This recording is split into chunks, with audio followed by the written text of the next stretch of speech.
Hey, this is God's Comic, Brad Stine, and I'm with Pastor Jeff Yandell. Living Life Church here in Muskegon. How long has your church been around? 2.5 years. 2.5 years. We started 2.5 years ago. And it's doing wonderful. It's amazing. I had a great time. His people are incredible giving. I'm telling you, if you live in Muskegon, come to this church. If you live somewhere in Lansing, drive all the way over here. Yeah. Come to this church. But you had the God experience here, and as I told you when we were discussing it, it's very different and unique. And I just thought, if you don't mind for a moment, as a pastor who's experienced it now, could you just tell maybe a pastor or a church out there that's thinking, I don't understand what it is, what did you see and how would you feel it affects people that would come and see the God experience?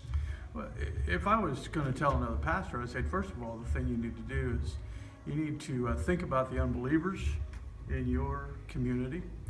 Maybe people who profess that they don't believe in God or anything like that, because I believe that what Brad has done has kind of put together a program that will, maybe not a program, but a philosophy about how to reach those people, because there's a way that we preachers have been doing it for years and we're not getting anywhere. And what he has done, what I experienced tonight, what he said, I don't think that any unbeliever or atheist or anybody could leave what we heard tonight and not believe, or at least start a debate going on in their own mind about, wow, maybe this really is true. Maybe this really is something So I you need would to think about. So do you feel it would be effective as a gospel presentation?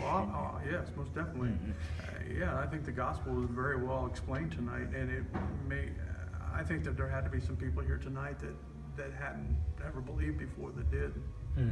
So what I would hope when I did the God, of course I start with comedy, that's what I'm known for, awesome. and then I take a small break, and then we go into this moment, because I was so concerned as a person who studied philosophy, studied apologetics, studied worldview, always used it in my comedy, but I felt like there's such a need for millennials to get some question answered, and for, like you said, the skeptics, because I feel like the church, which you have such a difficult job, you have different ages, demographic, genders, you're trying to reach everybody. But I feel like a lot of times just basic hardcore apologetics is difficult to preach to people and keep their attention. So I felt, is there a way I can do it to laymanize it, to make it hard ideas, philosophy ideas, accessible to just your average person? And so my hope was that any believer that would leave would have more faith in what they believed in. Any skeptic that came would leave with less faith in what they believed. Do you feel that was accomplished? Oh, absolutely. I think that the fact that you're trying to reach millennials anyway is a great thing, because they're the ones who are going to be our up and coming church, and if we don't reach them with somehow, because I think preachers are out of touch. We really are, because different generations, different age groups and stuff like that, and we don't know how to reach the millennials sometimes. So somebody comes along like you with a new idea. I'm not really sure it's all that new, it's just your perspective. Just my way of doing it, yeah. And I think that it's an awesome thing, and I think that what we saw tonight is one of the best presentations of apologetics, gospel, and a way of explaining it that people could understand it.